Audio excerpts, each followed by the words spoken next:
आज हम बात करने वाले हैं नेगोशिएबल इंस्ट्रूमेंट के बारे में, ठीक है।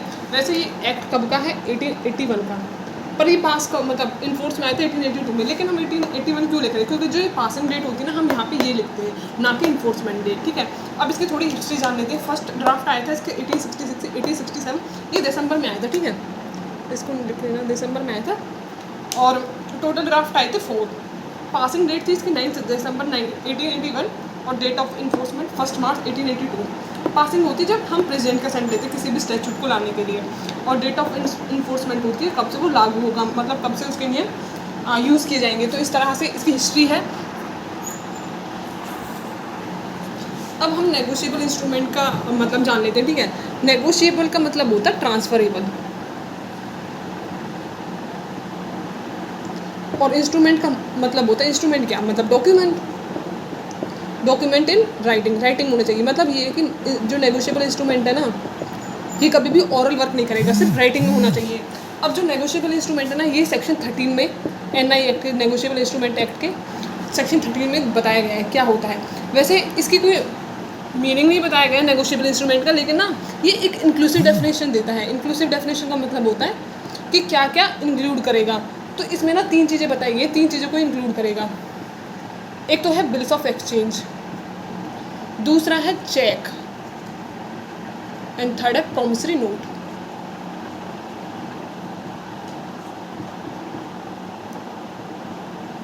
तो जो नेगोशिएबल इंस्ट्रूमेंट है ना, ये इन 3 चीज़ों को इंक्लूड करता है। बाकी इसकी 3 एक्सप्लेनेशन भी हैं, अभी हम उनको भी बताएंगे। पर जो इसकी ये 3 चीज़ों को इंक्लूड करता है, और ये क्या एक्सक्लूड करता है ये वैसे बताया नहीं गया है, लेकिन हम कस्टम वगैरह से पता कर लेते हैं ना। एक्सक्लूड करता है जैसे हुंडी। हुंडी क्या होती है? हुंडी होती है कि ना, पहले जो कस्टम होते थे उसमें भी हर किसी कंट्री के अपने कस्टम होते थे, तो वो अपने नेगोशिएबल इंस्ट्रूमेंट रिकॉग्नाइज करते थे। तो उनमें से एक हुंडी है। जैसे अब तो प्रोमिसरी नोट, चेक चल गए हैं, लेकिन उस टाइम पे ऐसे होते थे, तो उनका नाम दिया जाता था। हर कस्टम में, हर सोसाइटी में अपने अलग अलग नाम थे। हुंडी था, ठीक है, और डिविडेंट वारंट थे, मतलब बहुत सारे थे ऐसे। हर सोसाइटी के अलग है, तो हम सारे तो नहीं कर सकते, लेकिन ये रिकॉग्नाइज नहीं थे। लेकिन जो एक प्रोमिसरी नोट है, बिल्स ऑफ एक्सचेंज है और चेक है, ये रिकॉग्नाइज्ड है, तो इसलिए इनको नेगोशिएबल इंस्ट्रूमेंट बोला गया है। अब जो नेगोशिएबल इंस्ट्रूमेंट है ना, जो मैंने बताया सेक्शन 13 में डिफाइंड है, ठीक है। इसमें ना 3 एक्सप्लेनेशन भी दी गई है। मैंने ये तो बता दिया क्या क्या एक्सक्लूड करता है, बिल्स ऑफ एक्सचेंज, ये सब, ठीक है, ये लिखने की जरूरत नहीं है बाहर से, तो इन चीज़ों को इंक्लूड करता है। लेकिन इसकी ना जो 3 एक्सप्लेनेशन है, यहाँ पे ना 3 एक्सप्लेनेशन दी गई। जो तुम NI एक्ट का बेयर एक्ट देखोगे ना, उसमें सेक्शन 13 की 3 एक्सप्लेनेशन दी गई है। उसमें ये समझाया है कि फर्स्ट एक्सप्लेनेशन में बोला गया है कि जो प्रोमिसरी नोट है, मैं प्रोमिसरी नोट को प्रोनोट भी बोलते हैं, ठीक है, तो मैं इसको प्रोनोट लिखूँगी। प्रोनोट है, बिल्स ऑफ एक्सचेंज है, और थर्ड क्या बताया था मैंने? चेक। जो तीनों चीज़ है ना, ये या तो ऑर्डर, ऑर्डर क्या होता है, जैसे फॉर एग्जांपल हम चेक का एग्जांपल लेते हैं। जैसे ये चेक है, ठीक है, तो अगर हम इस पे, यहाँ पे होता है ना पेड टू, किसको हम दे रहे हैं चेक, यहाँ पे एक नाम लिखना होता है, फिर यहाँ पे अमाउंट होती है, ऐसे होता है, यहाँ पे साइन होते हैं, ठीक है। अगर हम यहाँ पे किसी का नाम स्पेसिफाई कर दें तो वो होता है ऑर्डर। जैसे for example A gives check to B, अगर यहाँ पे वो B स्पेसिफाई नाम कर देना तो वो होता है ऑर्डर, समझ गए। तो ये प्रोनोट, बिल्स ऑफ एक्सचेंज और चेक, जब ये एक्सप्रेस होते हैं, मतलब पर्टिकुलर पर्सन को देते हैं, हम पर्टिकुलर पर्सन का नाम स्पेसिफाई करते हैं, उसको बोलते हैं ऑर्डर से देना, ठीक है। और सेकंड एक्सप्लेनेशन में बोला गया है कि ना, बियरर का नाम बताया गया।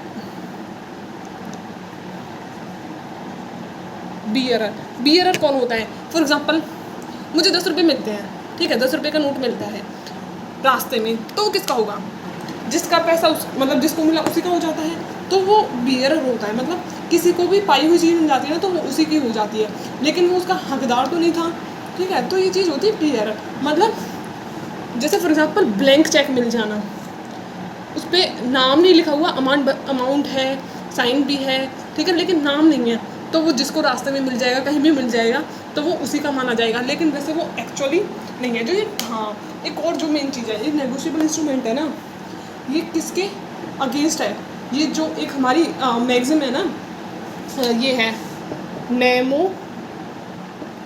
Date Quad habit. इसका मतलब क्या होता है? No one can transfer a better title than he himself has, no one can transfer a better title than he himself has, ठीक है, ये तुम लिखना।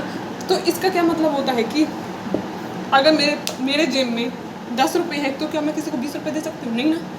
तो इसका मतलब यही है, जिसके पास जितना टाइटल होता है वो उतना ही तो किसी को दे सकता है, उतना ही तो ट्रांसफ़र कर सकता है।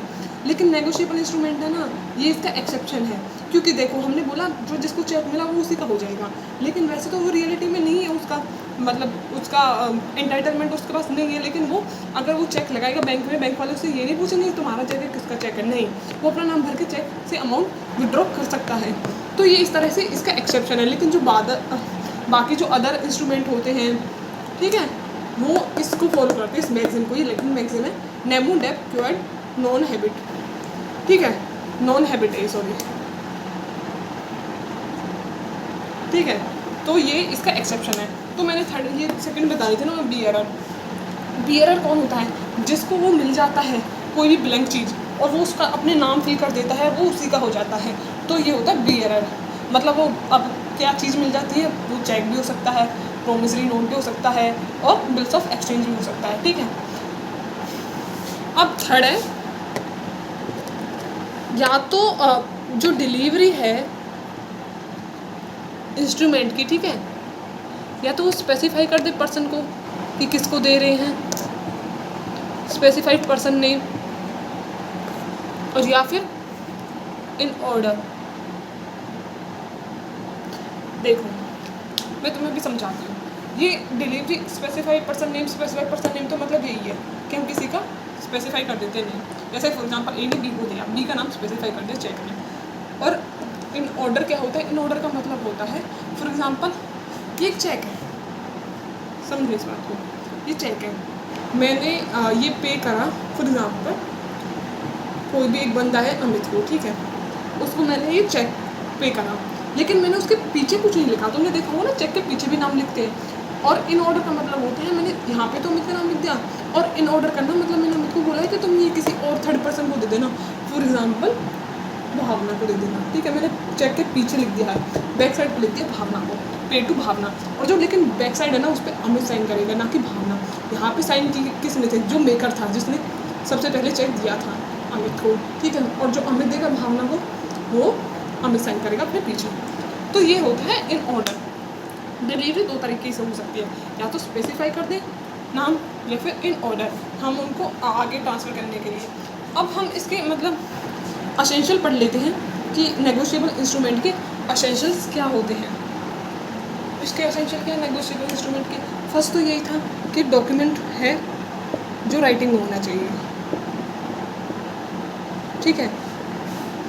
सेकंड क्या हो सकता है? क्या हो सकता नहीं मतलब क्या होता है? साइन होना चाहिए, किसके द्वारा? जो उसको बना रहा है चेक को, मतलब चेक को, किसी भी इंस्ट्रूमेंट को साइन बाय मेकर, जो उसको बनाता है, ठीक है, जो मतलब फर्स्ट उसका वो होता है, ठीक है, और वो एक गारंटी दे रहा है, मतलब उसको ना कि ये जो अमाउंट है ये पे करनी है, गिविंग गारंटी ऑफ पेमेंट इस चेक के थ्रू।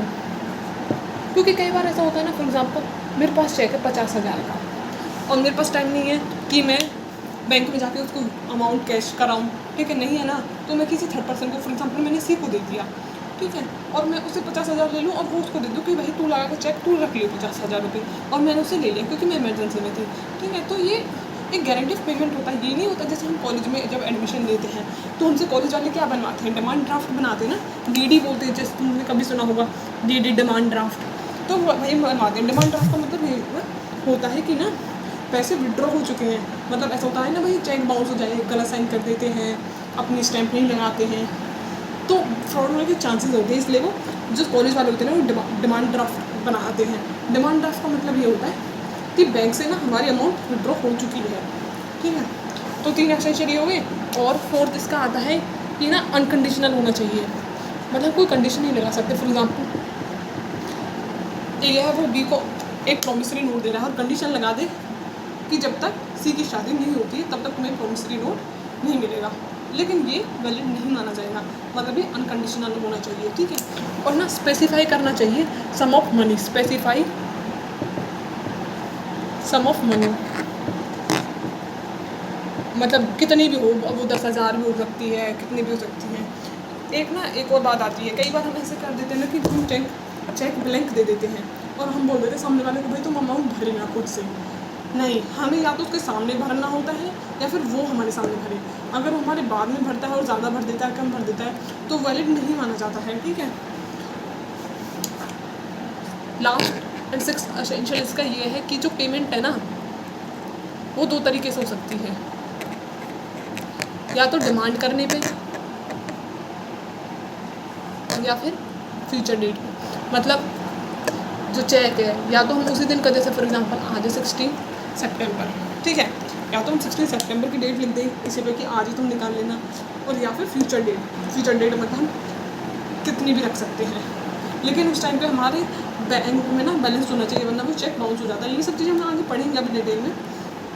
हाँ, तो हाँ, ये होता है फ्यूचर डेट, ठीक है। वैसे हाँ, अपने एक चीज़ पता हो, जो चेक होता है ना, हम उसको 3 महीने तक लगा सकते हैं। मतलब कोई भी चेक दिया है हमें किसी बंदे ने, तो हम उसको 3 महीने तक वो वैलिड होता है, 3 महीने तक हम उसको लगा सकते हैं। ग्रेस डेट बोलते हैं उसको, ग्रेस डेट। अब ये आगे बहुत डिटेल में पढ़ने वाले हैं, ठीक है, तो अभी इसकी इतनी ज़रूरत है नहीं। तो यही था नेगोशिएबल इंस्ट्रूमेंट के बारे में, ये बेसिक जानकारी है। नेक्स्ट वीडियो में हम प्रोमिसरी नोट के बारे में अलग से पढ़ेंगे, bills of exchange and all. Thank you for this.